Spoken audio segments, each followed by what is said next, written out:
Hi, and welcome to the Senior Network. I'm your host, Greg Fulton. Today we are joined by Taylor Wilson with the South Carolina Alzheimer's Association, correct? Yes, sir. And you are the Director of Communications and Advocacy? That's right. Glad to have you. Thank you so much. Thanks so much. And Heather Flowers, the Director of Quality Assurance with Right at Home. Glad to have you. Thank you very much.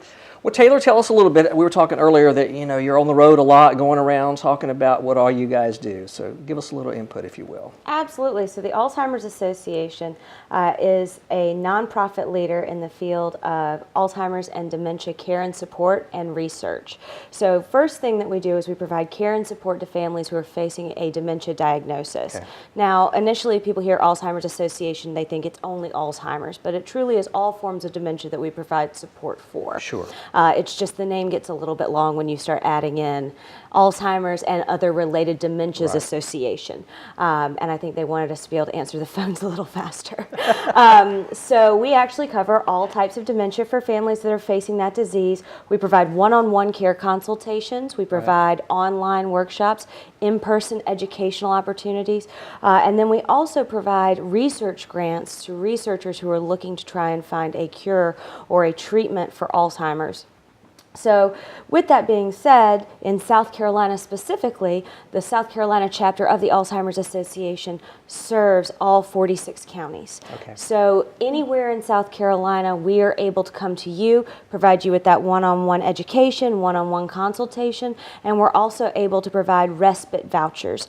Respite vouchers actually serve the right-at-home, in-home care, which means that individuals, caregivers who are caregiving for their family members 24 hours a day, 7 days a week, can get a break. Yeah. We understand that Alzheimer's and dementias are particularly stressful for caregivers because of the behavioral changes and the needs for care. So what we really provide with that respite and what in-home care provides for that caregiver is a chance to not burn out, and it keeps people at home for longer. And for the folks that don't know, the respite care, what we're talking about, is giving people a break, right? The family caregivers that just need some downtime, and so another source comes in and helps out with that, correct? Absolutely. Yeah. So the Alzheimer's Association has a respite care voucher program that we support through the South Carolina legislature, and so you can apply for those funds to be able to get a break. We tell people, it doesn't necessarily have to be taking care of your doctor visit or going to the grocery store. Some people use it to go play golf with friends they haven't been able to talk to. Things that really help them relax.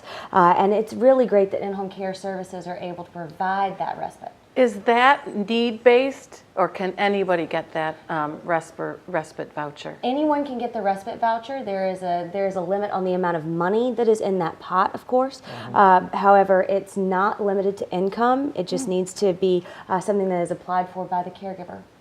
Oh, that's great. That's really great to know. And Heather, I know from Right at Home, obviously we deal a lot with folks that they're suffering with Alzheimer's and other forms of dementia. Tell us a little bit about the aides in Right at Home and how they help in that situation, besides respite. Well, we've been working very, very closely with Memory Matters and trying to really train our caregivers on the specifics of working with dementia patients. And again, as you say, it's not just Alzheimer's, it's Parkinson's and Lewy body, and it encompasses a lot of different diagnoses. But we really try to make sure that our caregivers are well educated and well trained, and also have the resources available to them, like a nurse if they have to call somebody and say, this is what's going on, this has changed.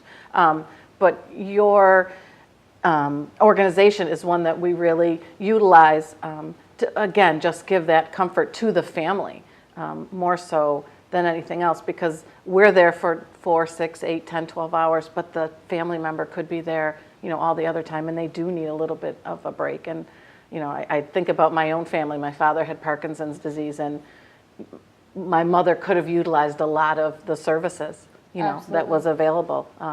I was a caregiver for my grandmother, and I very clearly remember being at work all day and then coming home to try and beat sundowning, get her bathed, get her fed, and then she'd be up at 2 o'clock, 3 o'clock, 4 o'clock, because when your sleep patterns are disturbed in dementia, and it was exhausting, and all of the caregivers really burn out, even if you're not doing it 7 days a week, even if you're just doing it 2 or 3 or 4 days a week, it can be so exhausting, and that's why in-home care makes such a difference. Well, Taylor, I know all the wonderful things you guys do. it takes funding to do that, and I know that we've always participated, a lot of folks, in the walk, the Alzheimer's Walk. Everybody knows that, right? Yeah. What are some other ways that you folks are raising funds besides the walk? So you bring up a great point. We do have the Bluffton Walk to End Alzheimer's that we have generally in October every year. It's a lovely time. I enjoy being able to have a reason to come back down to Beaufort to say hello to all of my friends. We also have something called the Longest Day, which happens on the summer solstice every year. So the idea of the Longest Day is a do-it-yourself fundraiser. So I happen to really enjoy making Italian food. My waistline doesn't agree. Wow.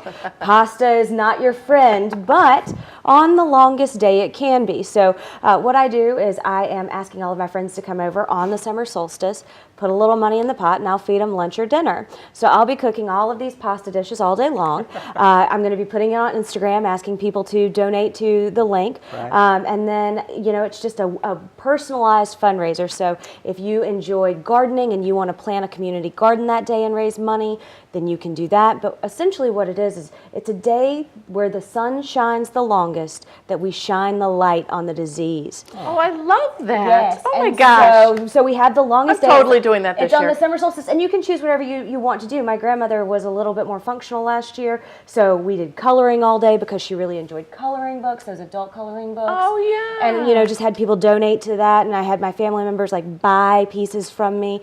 So it's really a do-it-yourself. We've had people do yoga all day and be donating money for how long they could do yoga, which for me is about 4 minutes. And so, the Longest Day is a really great event. And then the final one that I will just mention is one that is specific to South Carolina alone, which is the Ride to Remember. A Ride to Remember starts in Simpsonville, South Carolina, which is in Greenville County, snakes all the way through Newberry, and ends at Patriots Point in Charleston. And it's a 252-mile bicycle ride. Wow. Not a walk, a bicycle ride. And Straight through?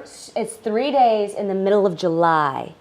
Ooh. Yes. And we've raised over $500,000 for the last 3 years for Alzheimer's Wow. research. Congratulations. Congratulations. 400 cyclists. So I say that because it just amazes me that 400 people can raise over $500,000. So what do they do at night? We put them up in different locations. So Newberry College gives us their dorms. Oh, okay. In Orangeburg, we rent out all the hotel rooms. And we party on the Yorktown in Charleston. Fun. We had a 90-year-old Marine from Hilton Head last year completed the entire ride. 91 years old. He rode. Greg, there's no 250 reason you and I miles. can't do that. I know. Need to get back on. I ride very slowly in a car behind them. It has the AC. So. Good for you. Well, Heather, I know that we're talking about vouchers and respite and all that, that so forth. Is that something that when folks are interested in needing that service, is that something that they should direct their attention straight to the Alzheimer's Association? Can you guys work together to help them get that voucher? Yes, Okay. absolutely, absolutely. That's something that we work very closely with, and my partner, Neil Honeycutt, does a lot sure. of the social work and reaches out. I'm sure you know him, so we're able to utilize those vouchers. And of course, everybody wants. Maybe not wants, but would like to utilize it. And of course, there's never enough money and never enough, but we certainly do try to make sure that, when we see a need, that we reach out and try to get those things to help the caregivers at home. Absolutely. And the consultations you mentioned, is that something that you're willing to do one-on-one, or is that usually in an educational forum type thing? So we have one-on-one and educational forums, and it's just dependent on what your family truly needs. Sure. My family utilized a one-on-one because we had a lot of questions about Medicaid.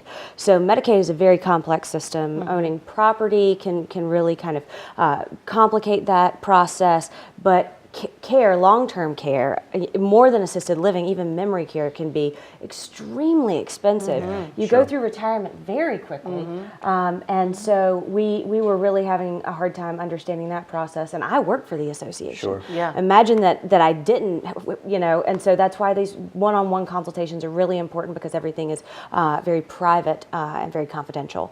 On the grander scale of education, we provide education opportunities around 10 ways to love your brain, which we understand that prevention is really important for Alzheimer's and dementia. So we talk a lot about staying social, making sure you get your exercise, that body health is brain health, and also, you know, really pushing your mind. Don't put down the paper after you've read the comics, do the crossword. Right. So really pushing yourself on those aspects as well.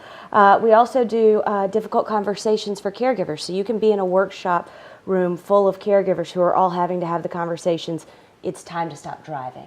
Oh, gosh. It's time to make a will. Yes. It's time to, so we will help you kind of learn tactics about communicating those difficult conversations that occur when someone is in a cognitive decline that dementia will bring on.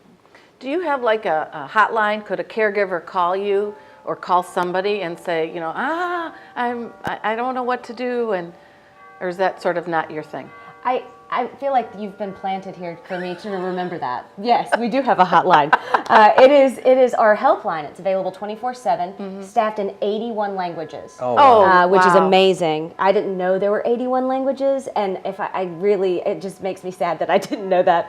But 81 languages, and it's caregivers, counselors, and caseworkers who have all been trained to really work with individuals who are facing difficulties in their caregiving. So you can call them at 2 o'clock in the morning. I have. And speak to someone who actually understands the issues. So it's 1-800-272-3900. All right, hold that thought. Oh Great my to know that gosh, number. yeah. We need to take a break. Stay with us. We'll be right back.